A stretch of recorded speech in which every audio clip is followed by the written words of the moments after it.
Israel और Hamas का युद्ध और रशिया यूक्रेन युद्ध अभी खत्म भी नहीं हुआ है और दुनिया जो है वो तीसरे विश्व युद्ध की तरफ बढ़ चुकी है।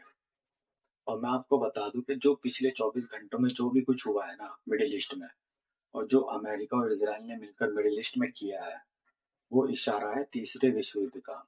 खासकर जो इसराइल ने किया है ना, उसके बारे में तो दुनिया को कोई भी देश करने से पहले 100 बार सोचेगा।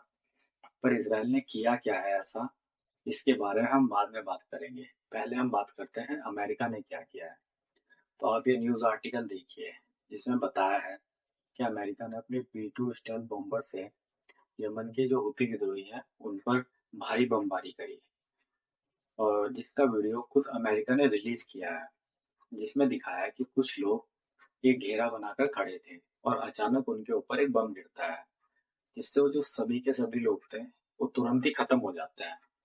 और ये हमला जो था इतना शक्तिशाली था कि जहाँ ये बम गिरा वहां पर एक गड्ढा बन गया। जैसे कि अंतरिक्ष में कोई मिट्योर गिरता है तो वैसा गड्ढा बनता है, उस तरीके का गड्ढा एक वहां पर बन गया था। वहीं जो हूती विद्रोही है उन्होंने जो इस हमले को एकदम कायरतापूर्ण बताया है और कहा है कि अमेरिका ने जो कुछ भी ये किया है उसमें हूती विद्रोही नहीं बल्कि आम नागरिक मरे हैं। और इस हमले के विरोध में ना कई देशों के जो सो कॉल्ड मानवाधिकार के रक्षक हैं उन्होंने भी ट्रम्प सरकार और अमेरिकी सेना की आलोचना करी है।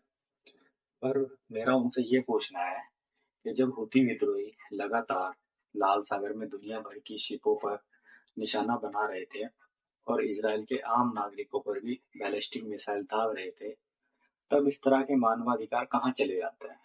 तब तो ये लोग पता नहीं सामने ही नहीं आते हैं। और बात करें इसराइल की, तो इसराइल किसी से नहीं डरता है, ये आप सबको पता है। और जो काम पिछले 24 घंटे में इसराइल ने किया है ना, उससे पूरी दुनिया को हिलाकर रख दिया है। दुनिया के जितने भी ताकतवर देश हैं, चाहे कितना भी बड़ा देश हो, उसके भी पैर कांपते हैं ऐसा करने से। हुआ कुछ ऐसा है कि इसराइल ने सीरिया के 3 एयरबेस पर हमला किया। और सबसे हैरानी की बात है कि जो एयरबेस है ना तीनों, ये आते हैं फिलहाल तुर्की के कंट्रोल में। जी हाँ, तुर्की। और आप सब जानते हैं कि तुर्की नाटो का सदस्य है। चलिए जानते हैं इसराइल ने ऐसा किया क्यों है।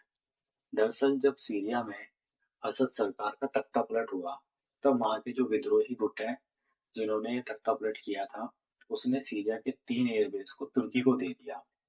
अब तुर्की इन्हीं एयरबेस को ठीक करके इस्तेमाल में लाने वाला था, जिससे उसके विमान इस एयरबेस पर अच्छे से ऑपरेट हो सके।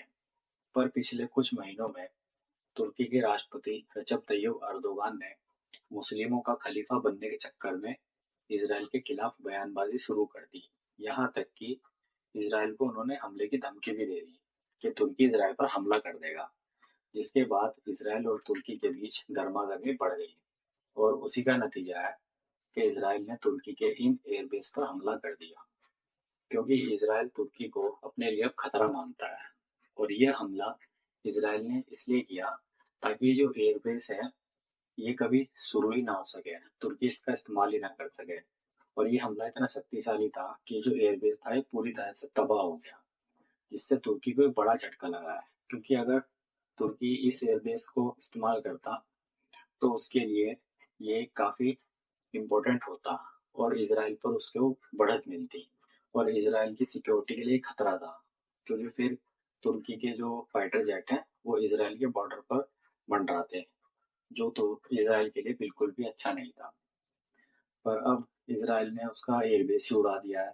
अब इस हमले से तुर्की इतना बौखलाया हुआ है कि उसने इसराइल के खिलाफ सीधा कार्रवाई करने की धमकी दे दी है।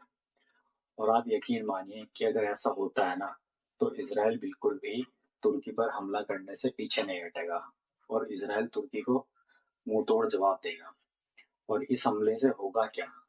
इस हमले से होगा क्या कि अगर इसराइल ने तुर्की पर हमला कर दिया तो इतिहास में दूसरी बार नाटो का जो आर्टिकल 5 है वो एक्टिव हो जाएगा। जिसका मतलब है कि नाटो के किसी एक देश पर अगर कोई दूसरा देश हमला करता है तो वो हमला पूरा नाटो पर माना जाएगा।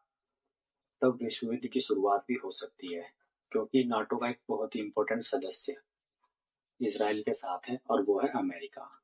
और यदि यह स्थिति होती है तो ये काफी खतरनाक होगी, अब देखना होगा तुर्की और इसराइल आगे क्या करते हैं।